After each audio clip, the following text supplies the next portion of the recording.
اعوذ باللہ من الشیطان الرجیم، بسم اللہ الرحمن الرحیم۔ داستان ایمان فروشوں کی قسط نمبر 42 کے ساتھ آپ لوگوں کی خدمت میں حاضر ہوں۔ چینل سبسکرائب کر لیں اور گھنٹی کا بٹن بھی دبا دیں، ویڈیو کو لائک کر دیا کریں پلیز، مہربانی۔ ہرمن بولتا جا رہا تھا، تمام حکمران اور صلیبی کمانڈر انہماک سے سن رہے تھے۔ وہ کہہ رہا تھا، صلاح الدین ایوبی اپنی قوم کی اس کمزوری کو سمجھ گیا ہے کہ غیر فوجی قیادت گدی کی خواہش مند ہے، اور یہ خواہش ایسی ہے کہ جو زن اور زر پرستی اور شراب نوشی جیسی عادتیں پیدا کرتی ہے۔ ہم نے صرف ان فوجی افسران کو ہاتھ میں لیا ہے جو اقتدار کی خواہش مند ہیں، اسی لیے ہم زیادہ تر اثر انتظامیہ کے سربراہوں پر ڈال رہے ہیں۔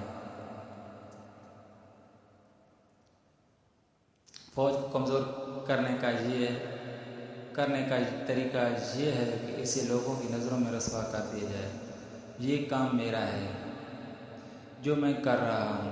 آپ شاید میری تائید نہ کریں، لیکن میں آپ کو بتا دینا چاہتا ہوں کہ آپ صلاح الدین ایوبی کو میدان جنگ میں آسانی سے شکست نہیں دے سکتے۔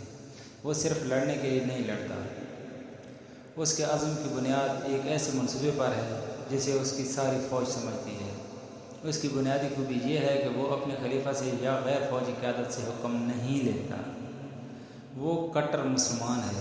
وہ کہتا ہے کہ میں خدا اور قرآن پاک سے حکم لیتا ہوں۔ میرے جو جاسوس بغداد میں ہیں انہوں نے اطلاع دی ہے کہ صلاح الدین ایوبی نے نور الدین زنگی کو ساتھ ملا کر یہاں سے انقلابی تجاویز بھیجی ہیں جن پر عمل درآمد شروع ہو گیا ہے۔ ایک یہ ہے کہ امیر العلماء سے یہ فتویٰ صادر کرایا گیا ہے کہ خلافت صرف ایک ہی ہوگی اور یہ بغداد کی خلافت ہوگی۔ یہ خلافت دوسرے ممالک کے متعلق احکام نافذ کرنے اور سمجھوتوں کی بات چیت کرنے سے پہلے اعلیٰ فوجی قیادت سے منظوری لے گی۔ جنگی امور فوجی حکام کے ہاتھ میں ہوں گے۔ خلیفہ دور دراز علاقوں میں لڑنے والے جرنیلوں کو حکم نہیں بھیج سکتا۔ تیسرے یہ کہ خلیفہ کا نام خطبے میں نہیں لیا جائے گا، اور خلافت کے اثر و رسوخ ختم کرنے کے لیے صلاح الدین ایوبی نے حکم جاری کرا دیا ہے کہ خلیفہ یا اس کے نائب یا کوئی قلعہ دار وغیرہ جب دورے وغیرہ کے لیے باہر نکلیں گے تو لوگوں کو راستے میں کھڑے ہونے، نعرے لگانے اور سلام کرنے کی اجازت نہیں ہوگی۔ صلاح الدین ایوبی نے سب سے اہم کام یہ کیا ہے کہ سنی شیعہ تفرقہ مٹا دیا ہے، ہرمن نے کہا۔ اس نے شیعوں کو فوج اور انتظامیہ میں پوری نمائندگی دے دی ہے، اور نہایت پراسرار طریقوں سے شیعہ علماء کو قائل کر لیا ہے کہ وہ ایسی رسمیں ترک کر دیں جو اسلام کے منافی ہیں۔ صلاح الدین ایوبی کے یہ انقلابی اقدامات ہمارے لیے نقصان دہ ہیں۔ ہم مسلمانوں کی انہی خامیوں کو استعمال کرنا چاہتے ہیں۔ اب ہماری کوشش یہ ہونی چاہیے جو دراصل جاری ہے کہ مسلمانوں کی انتظامی قیادت کو صلاح الدین ایوبی اور اس کی فوج کے خلاف کیا جائے، صرف آج نہیں ہمیشہ کے لیے۔ فلپ اگسٹس نے، جو مسلمانوں کا کٹر دشمن تھا، بولا، ہماری عداوت صرف صلاح الدین ایوبی سے نہیں، ہماری جنگ اسلام کے خلاف ہے۔ ہماری کوشش یہ ہونی چاہیے کہ ایوبی مر جائے تو یہ قوم کوئی دوسرا ایوبی پیدا نہ کر سکے۔ اس قوم کو عقیدوں، غلط اور بے بنیاد عقیدوں کے ہتھیاروں سے مارو، ان میں بادشاہ بننے کا جنون طاری کر دو، انہیں عیاش بنا دو، اور ایسی روایت پیدا کر دو کہ یہ لوگ خلافت کی گدی پر آپس میں لڑتے رہیں، پھر اس خلافت کو اس کی فوج پر سوار کر دو۔ میں یقین کے ساتھ کہتا ہوں کہ یہ قوم ایک نہ ایک دن صلیب کے غلام ہو جائے گی۔ اس کا تمدن اور اس کا مذہب صلیب کے رنگ میں رنگا ہوا ہوگا۔ وہ بادشاہی اور خلافت کے حصول کے لیے آپس میں دست و گرباں ہوں گے اور اپنے مخالفین کو دبانے کے لیے ہم سے پناہ مانگیں گے۔ اس وقت ہم میں سے کوئی بھی زندہ نہ ہوگا۔ ہماری روحیں دیکھیں گی کہ میں نے جو پیشن گوئی کی ہے کہ وہ حرف بحرف سچ ثابت ہوئی ہے۔ اسلام کی جڑیں کھوکھلی کرنے کے لیے یہودی تمہیں اپنی لڑکیاں پیش کر رہے ہیں، انہیں استعمال کرو۔ یہودیوں کو اس لیے اپنا دشمن سمجھو کہ وہ یروشلم کو اپنا مقدس شہر اور فلسطین کو اپنا گھر سمجھتے ہیں۔ انہیں کہو کہ فلسطین تمہارا ہے، آخر میں یہ خطہ ہم تم کو ہی دیں گے، ابھی ہمارا ساتھ دو۔ لیکن یہ اتحاد ضرور کرنا کہ یہودی بہت چلاک قوم ہے، اسے جب تمہاری طرف سے خطرہ نظر آیا تو تمہارے ہی خلاف ہو جائے گی۔ اس کی دولت اور اس کی لڑکیاں استعمال کرو، اور اس کے عوض انہیں فلسطین پیش کرو۔ قلعہ شوبک اور قلعہ کرک ہے۔ جب بہت دور قلعہ شوبک اور قلعہ کرک سے بہت دور ایک ویسا ہی وسیع خطہ تھا جو مٹی، ریت اور سلوں کی پہاڑیوں اور اونچی نیچی چٹانوں میں گھرا ہوا تھا۔ یہ خطہ کم و بیش 1.5 میل وسیع اور چوڑا تھا۔ اس میں بہت سا علاقہ ریتیلا میدانی تھا اور اس میں کھاڑ بھی تھے اور کم اونچی ٹیکری بھی۔ جب صلیبی حکمران اور کمانڈر اسلام کی بیف کرنے کے منصوبے بنا رہے تھے اور نہایت پرکشش اور خطرناک طریقے وضع کر رہے تھے، سرح کا یہ خطہ میدان جنگ بنا ہوا تھا۔ ہزاروں پیادہ عسکری، گھوڑ سوار اور چتر سوار بھاگ دوڑ رہے تھے۔ تلواریں اور بچوں کی انیاں چمک رہی تھیں۔ گھوڑوں اور اونٹوں کی دوڑ سے گرد کے گہرے بادلوں کی طرح آسمان کی طرف اٹھ رہی تھیں۔ اس گرد میں برچیں بھی اڑ رہی تھیں، تیر بھی۔ پیادہ سپاہی گھوڑوں سے آگے نکل جانے کی رفتار سے دوڑنے کی کوشش کر رہے تھے۔ ایک پہاڑی کے دامن میں آگ کے شعلے اٹھتے اور پہاڑی سے ٹکرا کر بھڑکتے اور بجھ جاتے تھے۔ شور و غل آسمان کو ہلا رہا تھا۔ ایک پہاڑی کے دامن میں آگ کے شعلے اٹھتے اور پہاڑی سے ٹکرا کر بھڑکتے اور بجھ جاتے تھے۔ شور و غل آسمان کو ہلا رہا تھا۔ صلاح الدین ایوبی گھوڑے پر سوار ایک بلند چٹان پر کھڑا یہ نظارہ انبہاگ سے دیکھ رہا تھا۔ وہ بہت دیر سے اس میدان کے ارد گرد چٹانوں پر گھوم رہا تھا۔ اس کے دو نائب تھے۔ اس کے ساتھ 2 نائب تھے۔ میں آپ کو یقین دلا سکتا ہوں کہ جس رفتار سے سپاہی ہو رہی ہے، نئے سپاہی چند دن میں تجربہ کار ہو جائیں گے۔ ایک نائب نے کہا، آپ نے جن سواروں کو وہ اتنا چوڑا کھاڑ پھلانگتے ہوئے دیکھا تھا، وہ سب کرک سے آئے ہوئے سوار ہیں۔ وہ انہیں اناڑی سمجھتا تھا۔ تیر اندازوں کا معیار بھی اچھا ہو رہا تھا۔ میدان جنگ کا یہ منظر دراصل ٹریننگ تھی جس کے متعلق صلاح الدین ایوبی نے بڑے سخت احکامات جاری کیے تھے۔ ارد گرد میں بہت سے جوان فوج میں بھرتی کیے گئے تھے اور کرک سے بھی بہت سے مسلمان چوری چھپے نکل آئے تھے۔ یہ سلطان ایوبی کی جاسوسوں کا کمال تھا کہ کرک سے بھی جوان حاصل کر لیے تھے۔ شعبے کے وہ مسلمان جنہوں نے صلیبیوں کا ظلم تشدد برداشت کیا تھا، جوش و خروش سے صلاح الدین ایوبی کی فوج میں شامل ہوئے تھے، ان کی ٹریننگ کا انتظام وہیں کر دیا گیا تھا۔ سلطان صلاح الدین ایوبی اس میں ذاتی دلچسپی لے رہا تھا۔ اسے اس کے نائب یقین دلا رہے تھے کہ وہ نئی بھرتی کو تھوڑے سے عرصے میں پختہ کار بنا دیں گے۔ سپاہی صرف ہتھیاروں کے استعمال اور جسمانی پھرتی سے تجربہ کار نہیں بن جاتا۔ سلطان ایوبی نے کہا، عقل اور جذبے کا استعمال ضروری ہے۔ مجھے ایسی فوج کی ضرورت نہیں جو اندھا دھند دشمن پر چڑھ دوڑے اور صرف ہلاک کرے۔ مجھے ایسی فوج چاہیے جسے معلوم ہو کہ اس کا دشمن کون ہے اور اس کے عزائم کیا ہیں۔ میری فوج کو علم ہونا چاہیے کہ یہ خدا کی فوج ہے اور خدا کی راہ میں لڑ رہی ہے۔ جوش و خروش جو میں دیکھ رہا ہوں بہت ضروری ہے، مگر مقصد واضح نہ ہو، اپنی حیثیت واضح نہ ہو تو جوش جلدی ٹھنڈا پڑ جاتا ہے۔ انہیں بتاؤ اور ذہن نشین کراؤ کہ ہم فلسطین کیوں لینا چاہتے ہیں۔ انہیں بتاؤ کہ غداری کتنا بڑا جرم ہے۔ انہیں سمجھاؤ کہ تم صرف فلسطین کے لیے نہیں بلکہ اسلام کے تحفظ اور فروغ کے لیے لڑ رہے ہو اور تم آنے والی نسلوں کے وقار کے لیے لڑ رہے ہو۔ عملی سکھلائی کے بعد انہیں باز دو اور ان پر ان کی قومیت واضح کرو۔ انہیں ہر شام بات دیے جاتے ہیں۔ سالار اعظم ایک نائب نے کہا، ہم انہیں صرف درندے اور وحشی نہیں بنا رہے، اور یہ خیال رکھو کہ ان کے دلوں میں قوم کی وہ بیٹیاں نقش کر دو جو کفار کے ہاتھوں اغوا اور بے آبرو ہوئی ہیں اور ہو رہی ہیں۔ سلطان ایوبی نے کہا، انہیں قرآن پاک کے وہ ورق یاد دلاتے رہنا جنہیں صلیبیوں نے پاؤں تلے مسئلہ تھا، اور انہیں وہ مسجدیں یاد دلاتے رہنا جن میں کفار نے گھوڑے اور مویشی باندھے تھے اور باندھ رہے ہیں۔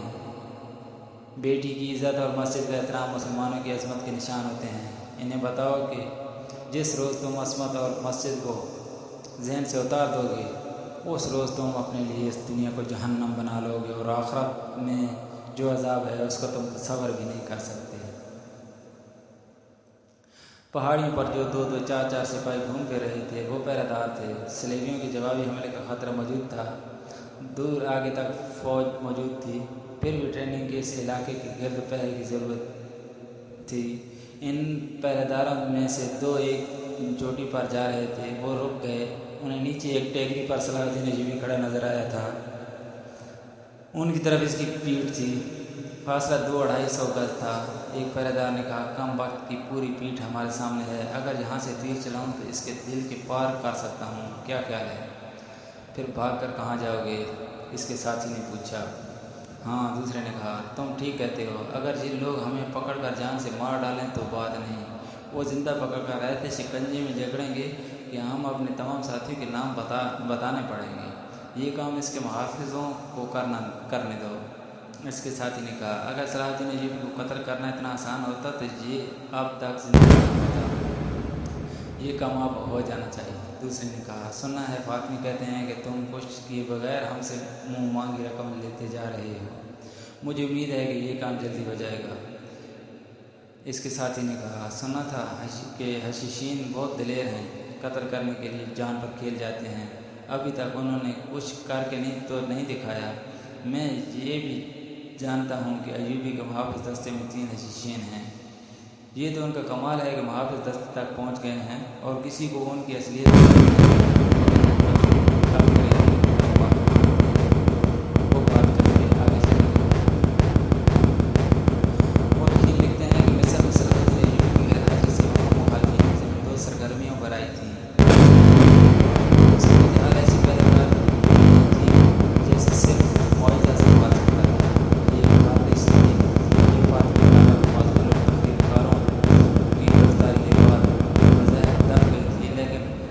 دبی ہوئی چنگاری کی طرح دکھتی رہتی تھی۔ اس کی پشت پناہی کرنے والے سلیبی تھے اور اسے عملی جامہ پہنانے والے وہ مسلمان زعماء تھے جن پر سلطان ایوبی کو بھروسہ تھا۔ سلیبی نے یہودی لڑکیاں حاصل کر لی تھیں جو عرب اور مصر کی زبان روانی سے بولتی اور اپنے آپ کو ہر رنگ میں ڈھال سکتی تھیں۔ مصر کے انتظامیہ کے متعدد احکام اقتدار میں حصے یا کلی طور پر خود مختاری کی خواہش مند تھے، ان میں قومی وقار اور جذبہ ختم ہو چکا تھا، وہ حرموں کے بادشاہ تھے۔ ان لوگوں کا اعلیٰ کار بنانے والوں میں فاطمیہ نے دانش مندی کا ثبوت دیا اور انہوں نے حسن بن صبا کے حشیشین کی خدمات بھی حاصل کر لیں۔ اس وقت کے واقعہ نگاروں نے، جن میں اسد الاسد ابن الاسد خاص طور پر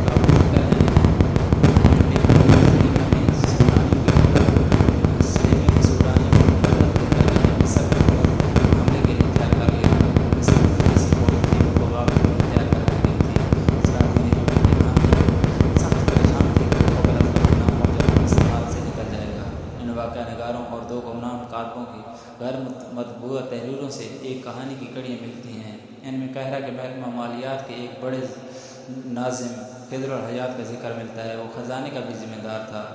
دوسرے علاقوں کے جزیے اور تاوان وغیرہ کی رقمیں زکوٰۃ سزا کے طور پر وصول ہونے والے جرمانے، عطیات اور نظام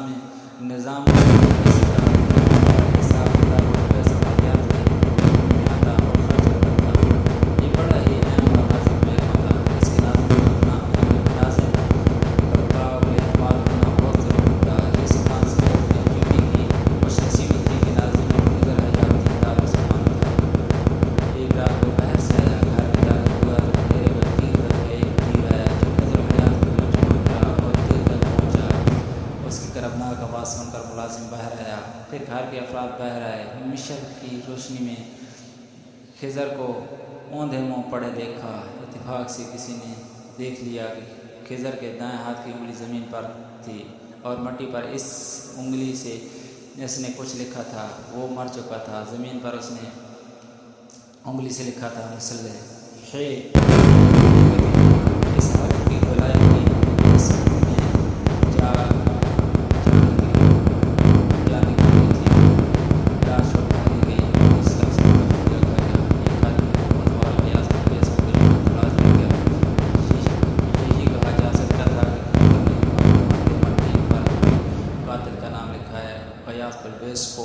کوتوال بھی تھا اور مصر کی تمام تر پولیس کا حاکم اعلیٰ بھی۔ یہ بھی صلاح الدین ایوبی کا قابل اعتماد حاکم تھا۔ علی بن سفیان کی تعالیٰ شہری جرائم کا ماہر سراغ رساں تھا۔ بلبیس نے آتے ہی زمین پر لکھے ہوئے لفظ مسلح کو غور سے دیکھا۔ اتنے میں شہر کا نائب ناظم مسلدین خضر کے قتل کی خبر سن کر آ گیا۔ بلبیس نے اسے دیکھتے ہی زمین پر پاؤں رگڑ کر مسلح کا لفظ مٹا دیا۔ مصر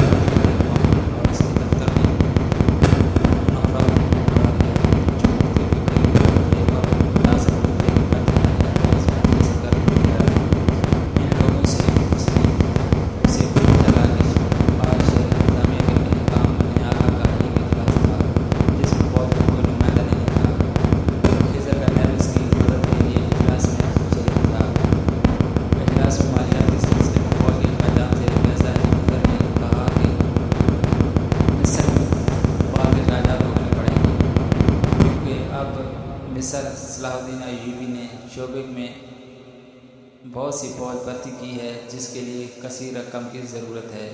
نائب ناظم صلاح الدین نے اس کی مخالفت کی اور فوج کے اخراجات غیر ضروری ہیں، مزید فوج بھرتی کرنے کی بجائے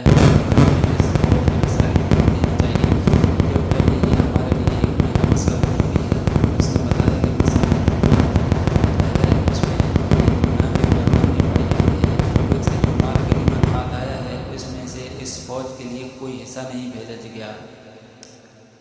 خضر الحجاج نے کہا، کیا آپ کو معلوم نہیں کہ امیر مصر نے مال غنیمت تقسیم کرنے کی بدعت ختم کر دی ہے؟ یہ نہایت اچھا فیصلہ ہے۔ مال غنیمت کے لالچ سے لڑنے والی فوج کا کوئی قومی جذبہ اور مذہبی نظریہ نہیں ہوتا۔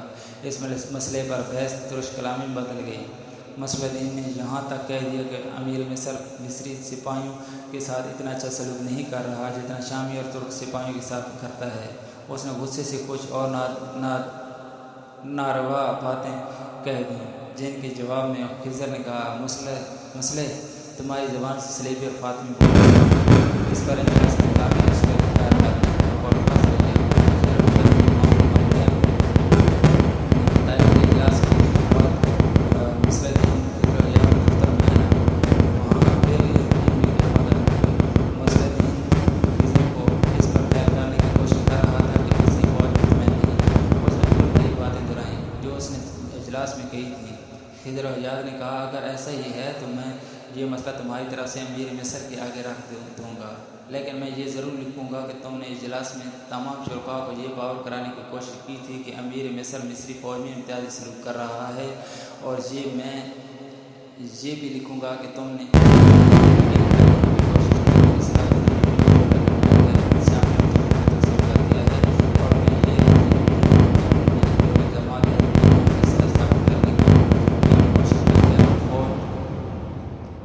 فوج میں جو افواہیں دشمن پھیلا رہا ہے ان کے متعلق تم نے کہا ہے کہ یہ افواہیں نہیں بلکہ سچ ہے۔ معزز سامعین، آج کی قسط آپ کو کیسی لگی؟ کمنٹس میں اپنی آراء سے ضرور آگاہ کریں۔ کہانی ابھی جاری ہے۔ اگلی قسط کے لیے چینل سبسکرائب کر لیں اور گھنٹی کا بٹن دبا دیں تاکہ بر وقت اگلی قسط آپ تک پہنچ سکے۔ شکریہ، جزاک اللہ، خدا حافظ۔